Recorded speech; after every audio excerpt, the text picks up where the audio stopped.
Ar matote šį bokštą? Tvirtą kaip Lietuva. Išdidų kaip Lietuvą kūrė ir už ją kovoja žmonės.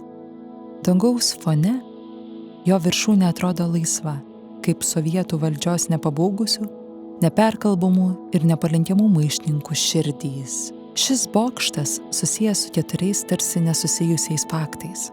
1948-aisiais mieste pradėtas tiesti vandentiekis. Vakarinėme jo pakraštyje išgręžtas daugiau nei 137 metrų gylio gręžinys ir pastatytas pirmasis bokštas. 1952 vasario 16 dieną Žiburio gimnazijos moksleiviai, pogrindinės organizacijos Jaunieji sakalai nariai, bokšto viršūnėje iškėlė trispalvę.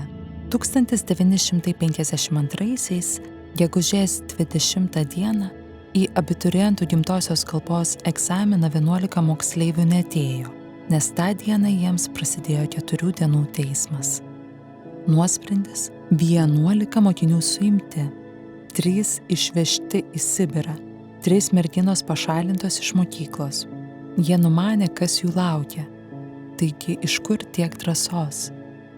Gal dėl mokytojo Balio Eišvydžio, kuris nebijojo dėstyti tikrosios Lietuvos istorijos.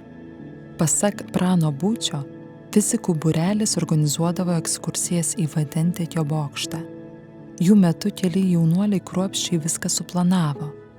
Atsispaudė vandentiekio durų rakto atspaudą, pasigamino raktą, išstudijavo maršrutą, išsiaiškino, kas Vinco Kudirkos gatvėje bastosi naktimis, kas stebi ir netgi koks gatvės apšvietimas.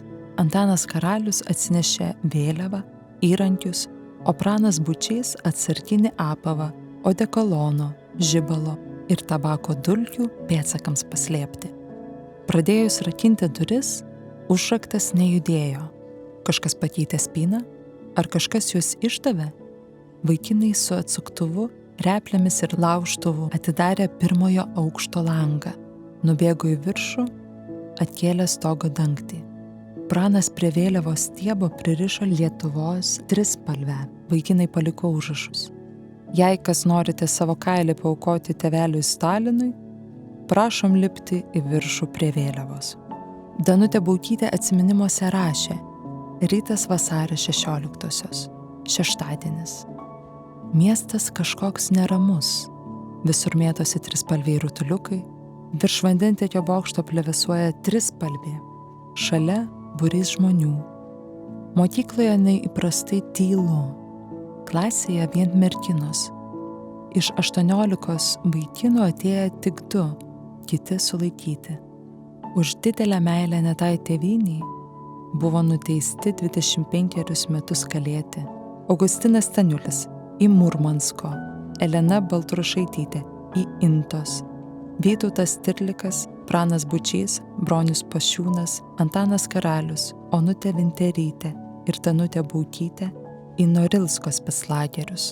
Elena Gribinaitė, Pranas Jakaitis vargo prie Karagandos, o Kazimieras Valaitis liko kalėti Šilutėje. Iš mokyklos buvo pašalintos Birutė Kumetaitytė, Česlava Gudaitytė, Albina Lingytė, nešusios maistą iš akių saugumą sulaikytiems klasės draugams. Metų pabaigoje pakeistas mokyklos direktorius. Vėliavą kėlusios klasės auklėtojas Jonas Augustaitis atleistas iš darbo. Gailiuosi tik vieno, kad per mažai nuveikiau tėvynės labui. Teismo salėje sakė Vytautas Stirlikas. Tuomečių jaunuolių drąsos dėka bokštas tapo Lietuvos nepriklausomybės ir kovos už laisvę simboliu. Pakelkite galvą. Ar matote ten plevėsuojančią trispalvę? Ne? Šie jaunuoliai turbūt jums atsakytų, kad pirmiausia trispalvę turime išsikelti savo širdyse.